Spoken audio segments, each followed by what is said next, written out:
So American Express reward points are super value if you know how to use them. They can be transferred to a bunch of different partner airlines and can be used for travel in a variety of different ways. So in this video, I'll go over 4 practical ways of how you can maximize your American Express reward points. And by practical, I mean that these are achievable for the average person, and we aren't gonna go and search for those first class seats that are only available once a year.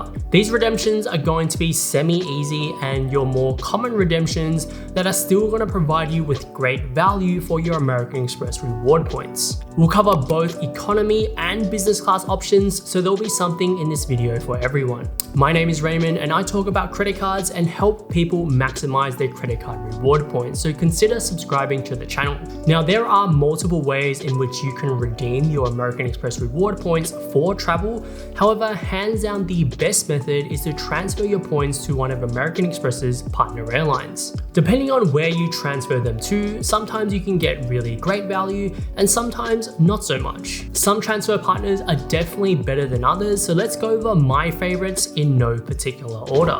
Qatar Airways as a transfer partner was introduced a few months ago, and it has quickly become one of my favorite partner airlines to transfer my points to. And the redemption rates through Qatar are actually really good. If you want to fly between Sydney and London, it's 90,000 Avios points return, or if you wanted to fly in business class, it's 180,000 points. Availability of reward seats are also really good. I was searching for flights between Sydney and London with Qatar, and there was pretty much reward seats available every day that I was looking for. And this is because with Avios, you can book Qatar reward seats up to 355 days in advance for all cabin classes. Qatar Airways generally releases 2 business class reward flights per flight. So if you're planning far enough ahead, it's actually quite easy to snag 2 business class reward flights. You might have also noticed that some of the dates here say off-peak, and the amount of points required to book them are slightly less than dates that don't say off-peak.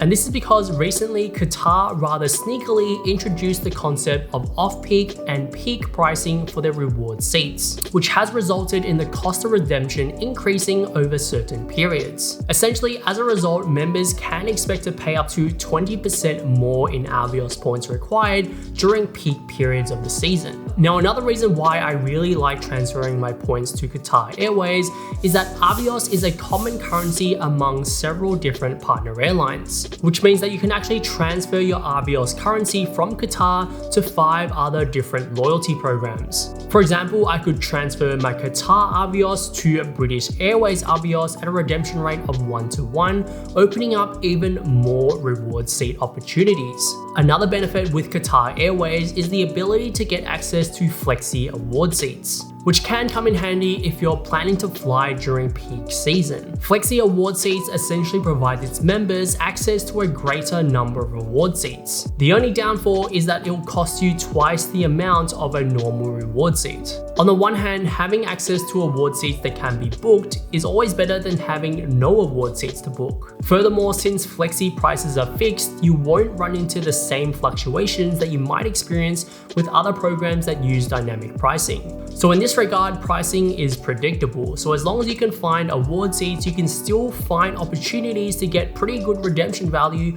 for your American Express reward points. The next transfer partner on the list is Cathay Pacific, where you'll be able to redeem Asia miles for your American Express reward points. This is another one of my favorite partner airlines to transfer your American Express reward points to. And whenever you think of Cathay Pacific, I actually want you to think of Qantas, but better. As Cathay Pacific is a member of the One World Alliance, Asia miles can be redeemed to fly with any One World partner airline, just like Qantas. However, I would argue that Asia miles is better due to its lower than average award redemption rates. In fact, using Asia miles for travel can sometimes provide greater redemption value than booking with Qantas directly. For example, if we wanted to fly from Melbourne or Sydney to Hong Kong, it would cost us 58,000 Asia miles flying with Cathay Pacific, whereas the same flight with Qantas costs us 82,000 frequent flyer miles and more in taxes. In many cases, redeeming Asia Miles for Qantas or One World Alliance flights represents better value than redeeming Qantas points for the exact same flight on a one-to-one comparison basis between the programs. The holy grail for many Asia Mile collectors is the round-the-world trip in business class or first class. Just 240,000 Asia Miles is needed for a business class trip and 345,000 for a first class. Whilst on the other hand, with Qantas, you'll need 318,000 Qantas frequent flyer points for business class and 455,000 points for first class. So as you can see, Asia Miles is excellent value in comparison to the Qantas frequent flyer program. The next partner airline on the list is Singapore Airlines. Now recently, Singapore Airlines underwent a change where they decreased the redemption rate from American Express reward points to Singapore's KrisFlyer program, reducing it from a rate of 0.5 KrisFlyer points per AMEX point down to 0.33 KrisFlyer points per AMEX reward point. So overall, the value of transferring your points to Singapore Airlines has decreased. However, in comparison to the other Star Alliance airlines that you can transfer your American Express reward points to, such as Air New Zealand and Thai Airways, both of these programs have undergone an even greater devaluation in their programs over the past few years. And both of these programs are no longer competitive, and I'd highly recommend you transfer your points to Singapore's KrisFlyer program instead.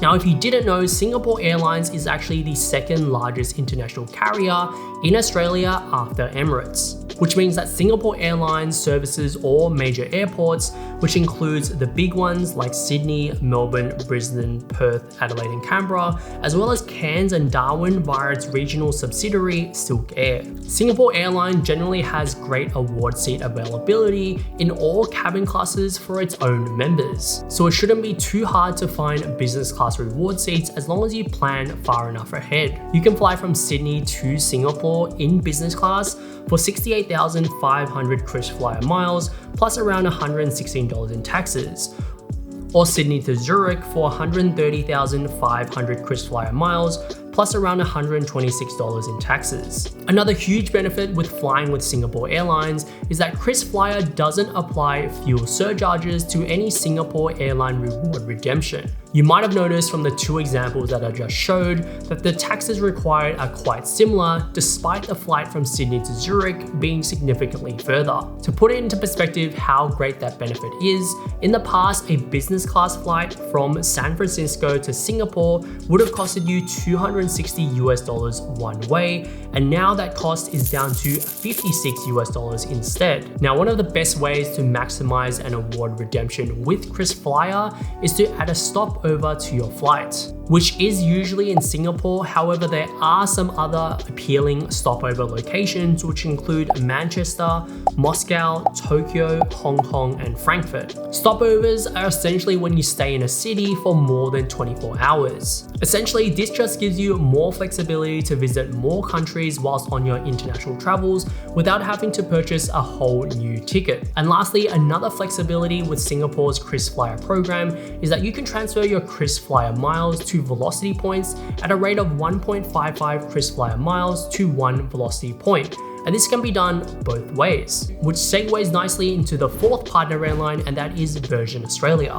Whilst there are plenty of ways to earn Velocity frequent flyer points in Australia, if you're someone who's solely focused on earning American Express reward points, then transferring your points to the Velocity frequent flyer program can be a great use for your American Express reward points. Now, Virgin Australia is the only airline on the list today that isn't a part of any airline alliance. However, it does have partnerships with a great number of airlines that you can fly with using Velocity frequent flyer points. Those partner airlines include ANA, Etihad, Qatar, Singapore Airlines, and Air Canada. Now, one thing to note is that Virgin Australia itself no longer services longer haul international flights and only services Indonesia, Fiji and Vanuatu, and a few other short-haul international destinations. For any longer-haul destination that you wish to travel to, it'll have to be provided by one of the partner airlines that I talked about just before. Now with Velocity, you can fly from Melbourne or Sydney to Perth in business class for 35,500 Velocity points each way, or 71,000 points return. Or if you're looking to fly with one of Virgin Australia's partner airlines, then you can fly from Melbourne to Paris in economy for 59,800 Velocity points one way, or 119,600 points return. Now a general tip when searching for award spaces is that it can take a few business days to transfer your American Express reward points to the partner airline of your choice. The last thing that you want to happen is the award space that you've just found booked by someone else, because the points that you transferred over can't be transferred back to American Express, meaning you're now locked into those points that you've just now transferred. So do proceed with caution when searching for reward flights. So those are the 4 best partner airlines to transfer your American Express reward points to. Let me know down in the comments which partner airlines you guys prefer to transfer your points to. And as always guys, if you learned something new or enjoyed the video, make sure to hit that like button down below, subscribe to the channel for more content like this, and if you're interested in learning about even more ways of how you can earn additional American Express reward points, make sure you check out this video right here.